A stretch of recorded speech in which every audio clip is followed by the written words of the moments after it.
Hello and welcome back to the Edain Mod for Battle for Middle-earth 2, The Rise of the Witch King, as we continue on to Gondor. I must say, it has been an absolute hell of a time trying to get this faction's overview done.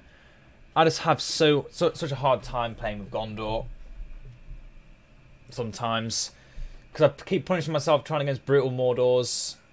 It doesn't work when I'm trying to commentate and talk about everything about Gondor. So we're going to take it down to a hard.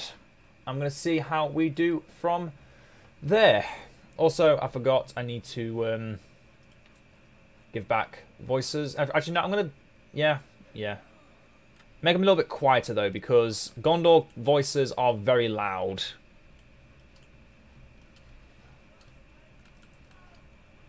Maybe a little bit higher. Yeah. I'm any more pickety about the Gondor voices because all the quotes are very loud and long, and sometimes when you summon Pippin, even though I don't think I'll be doing that this time, he just likes to start singing. And yeah, it includes copyright music, so yeah, not too keen on that. So we start by building the signal fire right in front, and you'll find out why it's so valuable to do so.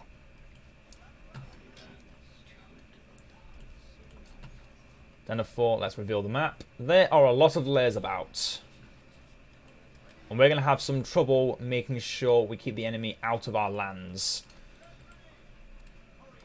For now, we're going to stick to 5 econ buildings, so we're still making the full production quality. And we're just going to spam out infantry and see what we can do from there. So, signal fires. Before, their ability was periodically you could summon, it will summon troops from the fiefdoms. You have Ringlow Vale swordsmen, which are your chaff infantry killers. The Sarlacc axemen, which are your building breakers. You have your Pelagia spearmen, which are your monster killers, and Morphon archers, which are just good, decent archers. Same as Gondor archers, but yeah. We're going to build the marketplace, and I must say the marketplace is very similar to like the library for Imladris, but way cheaper. It is your key building, because without it, you can't upgrade your blacksmiths. You can't get your upgrades. You can't increase your economy. Like I already said, you can't upgrade your economy, but you can't upgrade the upgrades for your economy. And for those of you that haven't watched my recent Edain videos, I'll tell you what that means soon enough. Let's start with talking about Denethor. So Denethor doesn't attack like most most heroes. He instead attacks at range and summons units as he attacks. Or as he does his attack animation. And those are 2 Fountain Guard that persist for 10 seconds. And he has 3 different stances. The default, which is medium range, medium summon capacity. You can use a speed stance in a jiffy when he's at short range, and they increase the speed in which he summons those units. Or I can put him at range stance, which reduces the number of times he summons them, but he's able to strike at even further back range. Although this only works on, a good thing to note, this cannot be used to siege structures. If you ever use him to attack a structure, he will instantly walk up to it and attack him with his sword. He does not, obviously that's the way to balance him. That's been like that since he actually became a hero that wasn't stuck to the fortress. And yeah, we've now got 1200. Let's get the upgrade. The archers behind everyone else. Another thing I've noticed about Gondor is that their unit seems to glitch around buildings. They seem to have real bad trouble pathing around buildings. I'm not sure if this is a a dying glitch that works for just Gondor bases, or if it's Gondor units in general. I have a feeling it is the Gondor units in general, and that is a bit of a problem because, yeah,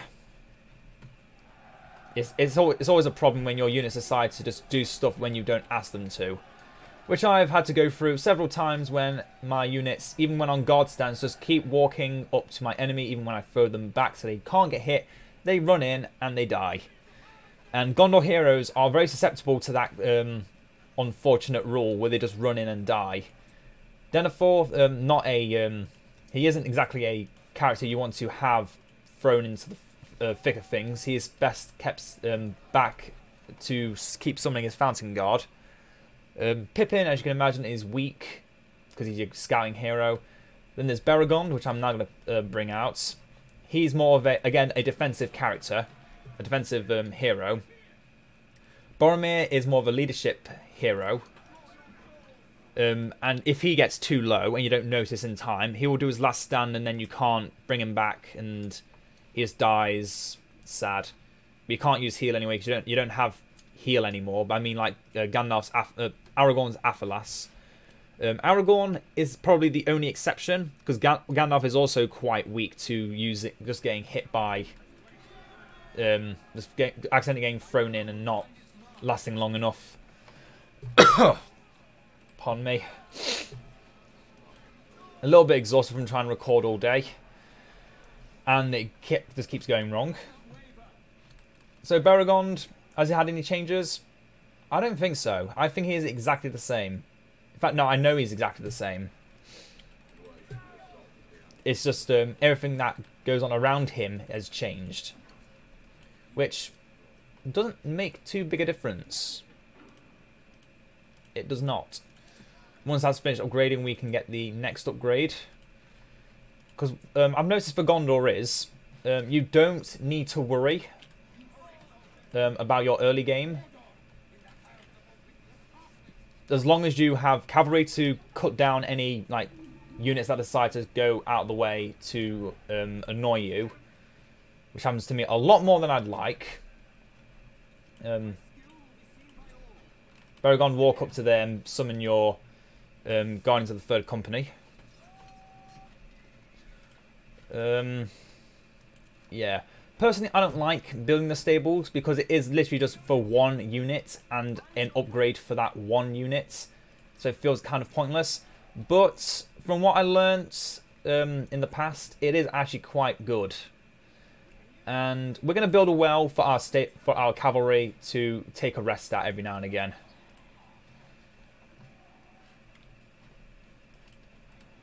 And we're just going to sit here and wait because the best thing that Gondor can do is just build in strength. It is not an early game faction. Nothing about Gondor is early game. Denethor only gets stronger once he hits level 10 and he summons more Fountain Guard with every attack and sometimes summons a captain. He can... oh, don't know what that was all about.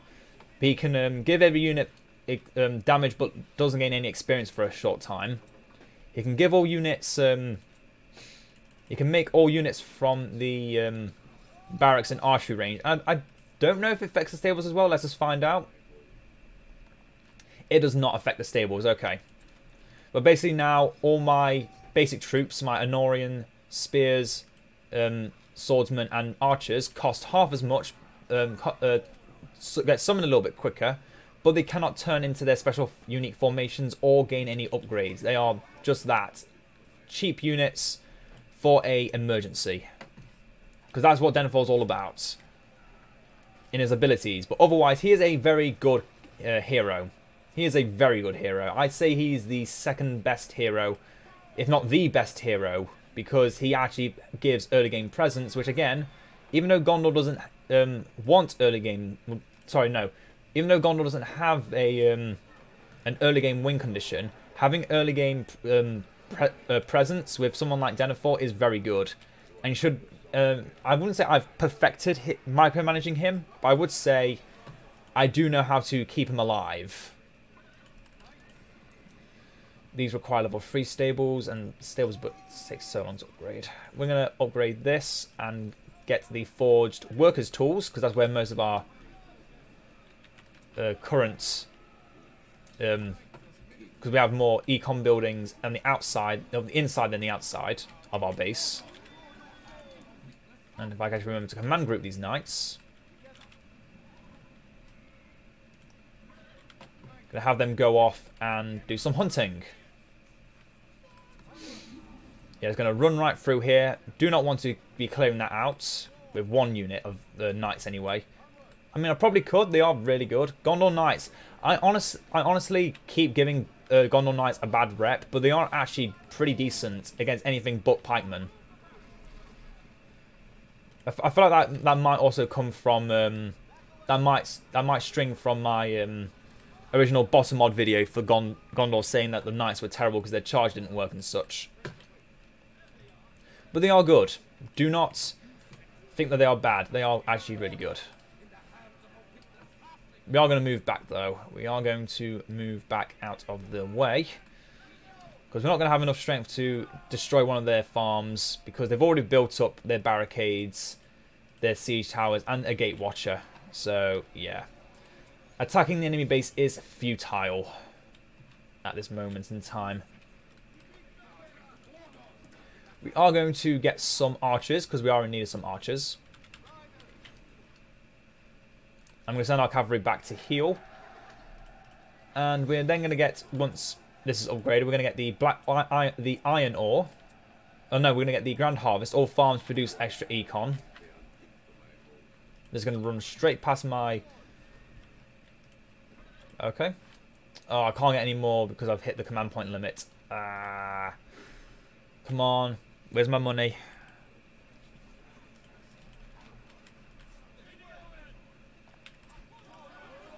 Let's move out. Last of a rag house, long bereft of lordship. Okay, this is working a little bit better. I guess all it took was going from a hard Mordor, well, from a brutal Mordor that does nothing but spam heroes, to a hard Mordor which doesn't do too much too quickly. Just right. Because again, I am still testing out all these factions. I don't actually know their best strategies since the changes, because I must say the changes with the with needing these upgrades for your economy buildings is a big game changer. It makes games last a little bit longer if you want to make them last longer, but for games that last shorter, you go straight into 5 economy buildings and that's it. You just build unit production buildings and then just spam out infantry and win. That's how you win in a early game situation. But of course, Edain is not meant for early game victories. At least not anymore. In the very beginning, it was a power. You could just power through every faction with just early game infantry, and you just win. So I do like how they've finally gotten rid of that. The dark days of the spam of the early game meta of Edain. Oh, I hated those days. But another farm, because we're already over the 5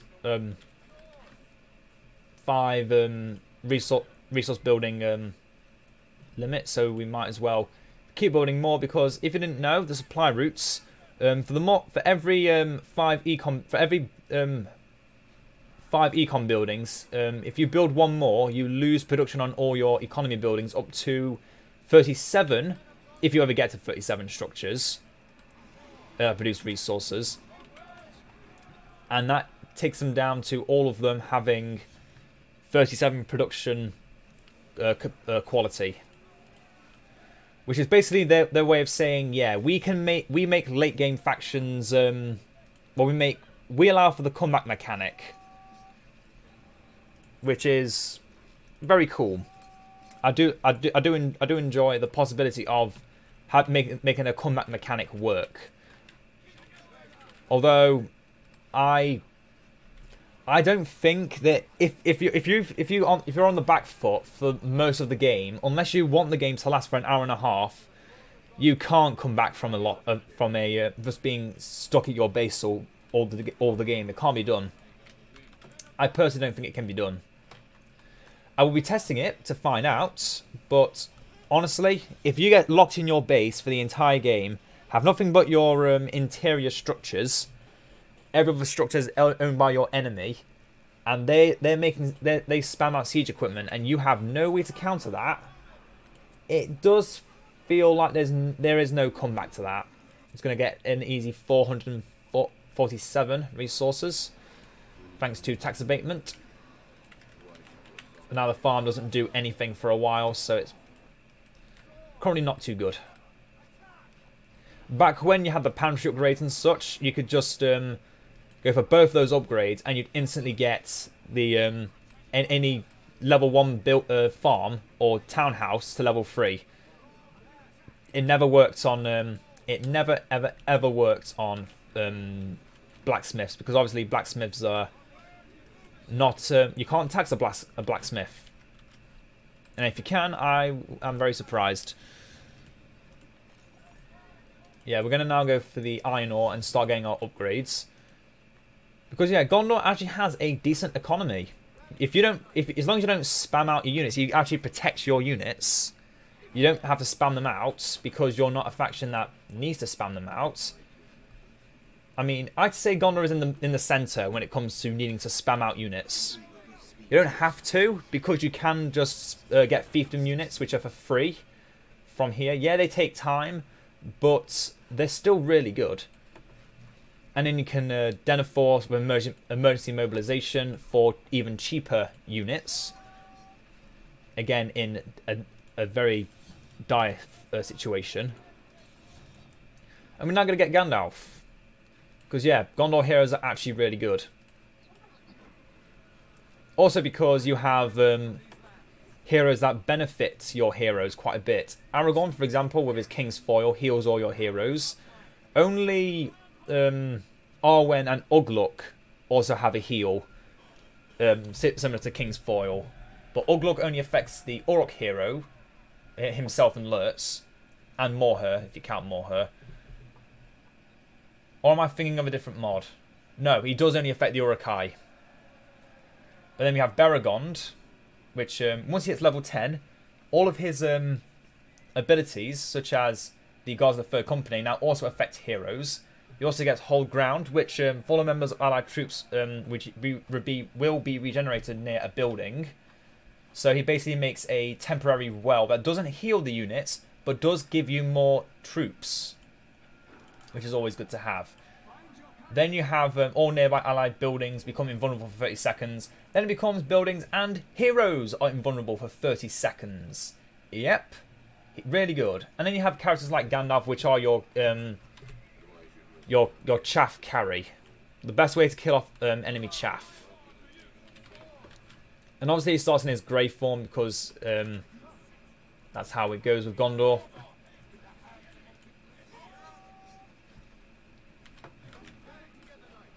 Actually, yeah, let's bring the army to deal with the Wildmen. This isn't the Ford of Isen, so they're not going to suddenly come out of nowhere with ballista and huge hordes if I destroy all their homes. Other than that, Gondor's units are all the same.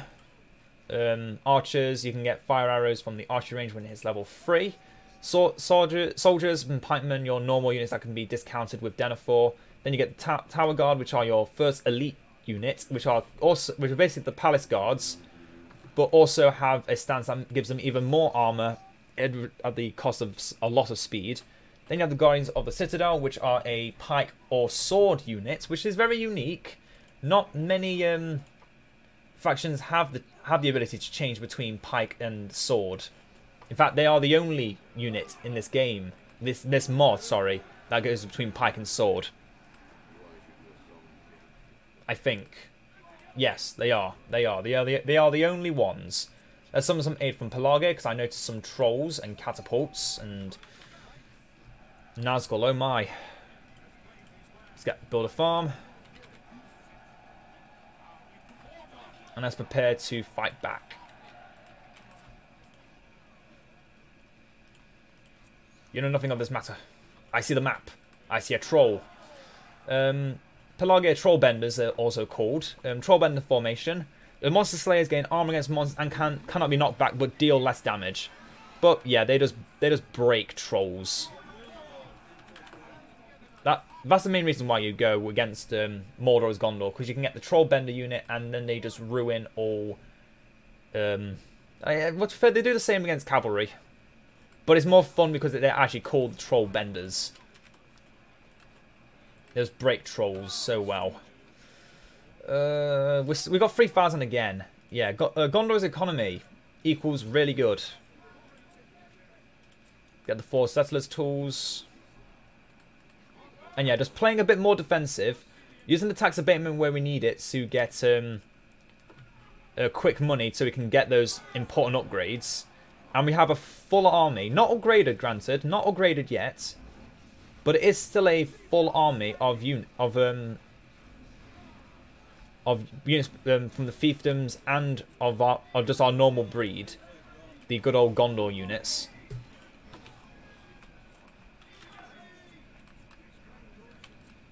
And we're soon going to get a border stronghold, which is our unique outpost, which is the old fortress of Gondor.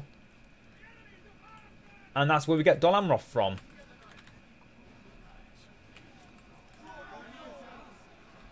Okay, I think we need to go full back. We're not going to last 10 seconds out there. And we've already lost quite a few command points. Yeah, trying to attack an enemy army without siege, trying to destroy an enemy without siege is now quite futile. Unless you have a fully upgraded army, all super strong and very powerful heroes, which we do have, slowly building up, but we don't have all of it yet. The knights are helping me clear out the wildmen out of the region, which is also really good. Always really good. Always really good. Make another lone tower. They reduced the range for the vision of the lone tower by a lot, with good reason, because it was basically a mini ivory tower back in the day of BFME 2 vanilla, and it kind of made ivory tower obsolete. Other than the fact it can reveal the entire map and all stealth, but for most cases it just made it pointless. So we could even go further back and go to the well and heal, but I think I'm going to destroy my well now and get the siege works up, because as fun as it is to get a fully upgraded army, I don't want to be spending all day doing this when I have more videos to make. And talking of, I know I skipped over the dwarves, but that's because I'm going to be going through all 3 of their sub-factions all through 1 week's worth of videos, so you'll see all 3 factions in 1 week instead of just like 2 videos a week. I'll be bringing out 3. However, another thing to note is, another thing I want to say is, because I am making more videos more regularly, and I actually want to keep making more videos, and my channel is actually building up really well. I kind of don't want to fall behind by not taking advantage of basically promoting my channel, saying like, oh, make sure you subscribe and such. But I mean, it feels like I don't want this to become like a full-time job, but I do want to at least know that my work is getting more widely recognized, because I do work quite hard to make these videos. They're not something that takes like 5 minutes to make and that's it. These videos take 40 minutes each to record. Granted, I don't have to, unlike today, where I've already spent 2 hours trying to get the videos out. Oh, we're gonna get some Lasonic Axemen. So yeah, in future videos, I'll likely just be saying like, make sure to like, subscribe, and follow the channel and such, just to try and because if it works, if more people come into the channel more regularly, I will make more content regularly. And I'm sure some of you who do watch my channel on a regular basis do want to see me bringing out more content. Obviously, I'm sure some of you wanted me to play some Age of the Ring. Some of you wanted me to go back to Botta or show off some of the Edain custom maps again. And I want to do all of that. But obviously, the biggest limiter to showing all of them off is time. So if I was to bring out more videos a week, you could see all those videos. You can see all the custom maps, all the different mods, all the different factions in a shorter time frame. But yeah, that's enough of the trying to promote the channel for now. I'll go more. I'll start that more officially with the dwarves. But with this video and the next video, I won't say which faction it is for those of you that haven't played Edain in the past, because it will be a surprise to you. I will say it is a bit of a surprise. But obviously, to all of you that know my channel and know Edain, you'll know exactly what I'm about to, what I'm going to be doing after this, well, which faction I'm doing after this faction.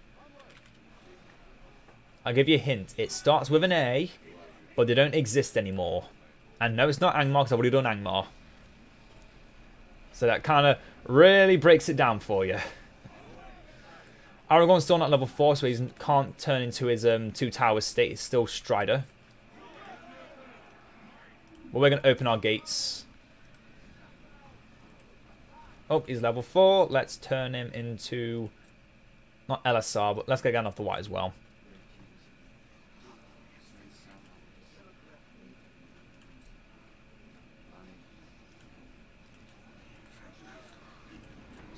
Aragorn's still talking over his other quotes. That's why I said in the beginning of this. How are you not destroying that already? Get it done. Get working. Get to it. Imrahil, you're actually good. You're actually cheap and can be made without having to waste all day for you. Good. Everyone retreat.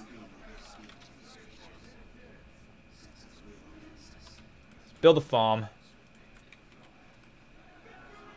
But also use Baragon's abilities on it.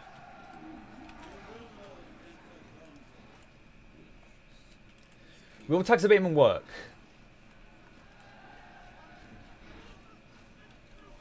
I don't think it did. I just used tax abatement and now I don't think that's going to work. But hey, all my units are regenerating. Getting stronger.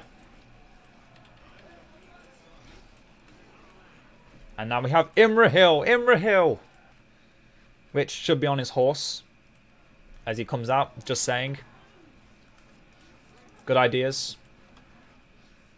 Not given enough credit. So what else can we get from here? We can also get a mixture of all 4 fiefdom units equipped with banner carriers for 10 points. So basically, you're saving 160 on each of your units by upgrading them straight from the mixed fiefdom bag. But it takes a long time to get there, and I don't think I'll be getting there before the end of this video. Because I say we're at the end. Pippin has not had any changes. I don't want him to start singing at me, so yeah. Imrahil, I think, always had those quirks. Oh no, he didn't. He had the he used to have the divide and conquer. He had the divide and conquer officer voiceover originally. He no longer has that. He instead just sounds like the normal human hero, custom hero. Fire! Move it closer. Let's move in. Let's do it. Let's go in.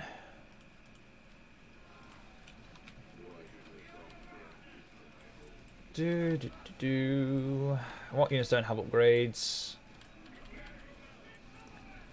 At least the Sonic Axeman should be doing really good damage against these buildings. Lightning Sword's already back up. Let's use it. Rogan, your ability is almost back. So actually, let's throw you back again. So first, mainly because you don't die. Gandalf's already level 5. I've just noticed. Take some rest, everyone. That's near Aragorn, which is just Gandalf, I think. Yep. I do almost get 10 power points to show off the new Rohan answers, because it is really cool.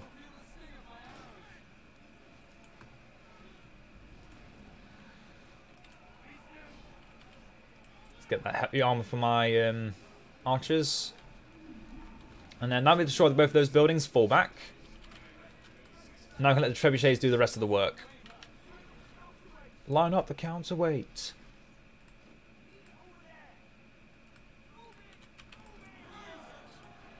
Now we need to stay at a medium range while we siege out the enemy. And this is what I like about how they've changed the new Edain siege mechanics. You're actually incentivized to keep your infantry behind while your siege equipment do the work to begin with, and then you go in all at once in a great bonanza at the end. Obviously not having a heal is really triggering me because of all those health bars, but I think I'll survive. For now. Oh, I wish I had a heal again. That one guy's just been hitting there for so long. It's time he gets stopped. And I'm going to get Firestones. We have a new unit here, the Siege Shield. I personally find it to be okay, but I don't like using it because you do need to actually micro it along with everyone else, and yeah, I don't like microing everything. That's why I just use attack order and one command group. Fun times, fun times. Let's destroy the fortress so they stop sieging us. And then fall back again. Fall back, fall back, fall back. Also, I've noticed this.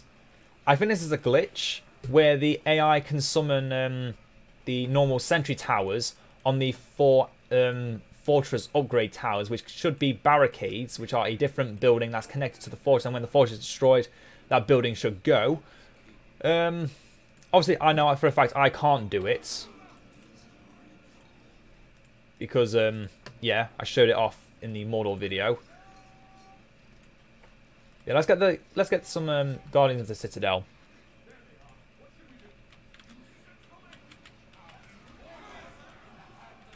So yeah, Gondor. I'm still trying to think of a way to play them. I do just think this defensive playstyle and then just go all into siege is the way to go. I imagine there is a world where you can just go full on tower guards with townhouses and not even bother with the upgrades. But in that world, it's not a world that I want to live in because I can't use tower guards well. They always die in my hands. Tower guards do. They always die. I always try to make sure they live long enough, but I find fiefdom units with sometimes I'm not even using the okay, let's actually get my voice back and speak properly. Sometimes not using fiefdom units is the way to go with Gondor. Just go straight on to Anorian units. Have Denethor to begin with. Emergency, throw out a bunch of infantry. So similar to the way you could spam out units in the past with Gondor, well, with any faction, but specifically with Gondor now, with Denethor. And then just defend. Instead of attacking, just hold on to your land. Claim as many settlements as possible, these build plots. And then just turtle for a long, long time. If your opponent ever gets close to attacking any of your any area, you'll have plenty of money to have all your outposts, your settlement buildings set up tier 3. Because, like I showed, Gondor has really good economy, especially if you stick with the supply route caps. If you know the supply routes and their limits and how many buildings you should be building every now and again, it works. It does work. What I've gone for is just showing off everything, trying to show off everything. No actual build intended, other than obviously trebuchets are the win because Gondor trebuchets are so strong. Look at that damage. Look at that damage and tell me that that is not strong in some capacity. We've almost got enough for our Rohan Answers. There we go. So Rohan Answers. Originally, you'd instantly summon Rohirrim. Instead now, though, you summon the camp. And I must say, how they've changed this is very cool. So, Rider of the Rohirrim. The army of Rohan rise to aid Gondor. At the place of the rally ballot, an army of Rohan will appear. The longer the player waits, the more Rohirrim and heroes of Rohan will appear. If the maximum army of Rohan is ready, it will appear automatically. So basically saying, if that time remaining hits 0, you'll have an entire Rohirrim army with all the Rohan heroes to fight for you. Currently, we have 3 Rohirrim ready for battle. Soon we'll have King of Rohan. Then we'll have Merry and Eowyn. And then we'll have Eomer. And it comes with a very big army. A very big army. I say it's slightly bigger than the original Rohan Answers army. I could be wrong. I could be wrong. I have been wrong about these things in the past. But yeah, I do like how they've changed it so now you actually have to wait for the power. Because originally, you just get it instantly. And it would often do something good for you, but half the time you just bring it out and then it would instantly die. Now though, yeah, you can play strategically with it. If you want you want the whole army, which most of the time you will want the whole army. We now have 4 Rohirrim ready for battle and Theoden. So yeah, waiting is the it pretty much incentivizes into my point before that, saying Gondor is the turtle faction. You just sit in your home. You have very good economy, so you don't even need to worry about going out further. You can even go for the increased taxes. Go all what's the word? Go all townhouses, and then you can go for the increased taxes. All your basic units get the same decrease in cost as your elite troops do from the townhouses. Oh, yeah. Yeah, Gondor is a very technical faction now, because obviously the marketplace is even more key than before. Before it was just, okay, I get more money. Okay, I get more money. Okay, I get more money. Now it's, you can't make forged blades, heavy armor, or your banner carries without the marketplace. You can't have extra income without the marketplace. And you can't upgrade any of your income buildings without this power. Without the marketplace, because obviously on a camp start you have 6 buildings instead of 9. You lose 3 buildings, which often will be the stables and the siege works. You want to put them somewhere else instead, or maybe the archery range, because again I do find this you can either have the Morthon archers, or if I have another, I'm going to demolish this to show off the ranger camp, because yeah, Gondor actually has a wider range of archers. It's archers you can summon from the fortress. Obviously, they're the best for value because you get the fire arrows. But after which, you don't really need them. Oh yeah, and you also get Grimbold and Elfhelm. Yeah, look at that army. That is 6 Rohirrim riders, 2 elite Rohirrim riders, Merry and Eowyn, Eomer and Theoden. And Theoden gets Glorious Charge. Before, Theoden did not have Glorious Charge, but now he does. I think he didn't have it before. Doesn't matter. The sun rises. I said sword to start with, and I changed it to I don't know. The sun rises. That's it.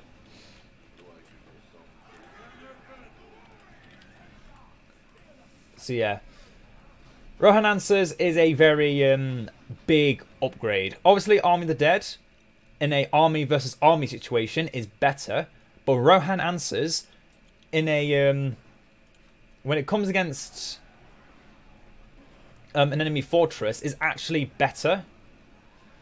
So in a way, they could actually turn these around, and they would still be. You could actually say they're still fine, because Army of the Dead is a defensive power in the fact that it only really kills units, but it's aggressive because of the fact that if you're fighting army versus army, that this army killing power is really good, and it kills heroes. But Rohan Answers can be used defensively to protect your fortress, or can be used offensively to destroy an enemy fortress. Gondor is very... I still think it's more defensive than offensive, but you can very quickly turn the tables with the right powers, with having powerful heroes. Because... And yeah, Gondor, I say, yeah, they're the most turtly faction, but they are the neutral faction. Pretty easy to learn, or pretty easy to play and learn, but to play really well with, you do need to try and get a balance in your economy first, then your power in offense. This has been me rambling a lot. My throat is very dry. I'm going to get myself a drink before making the next video. So I hope you've all enjoyed. And I hope I did a little bit better than I did with the Rohan video. But until next time, ta-ta for now. But before I go, quick hint. Just a quick hint for anyone that's still watching.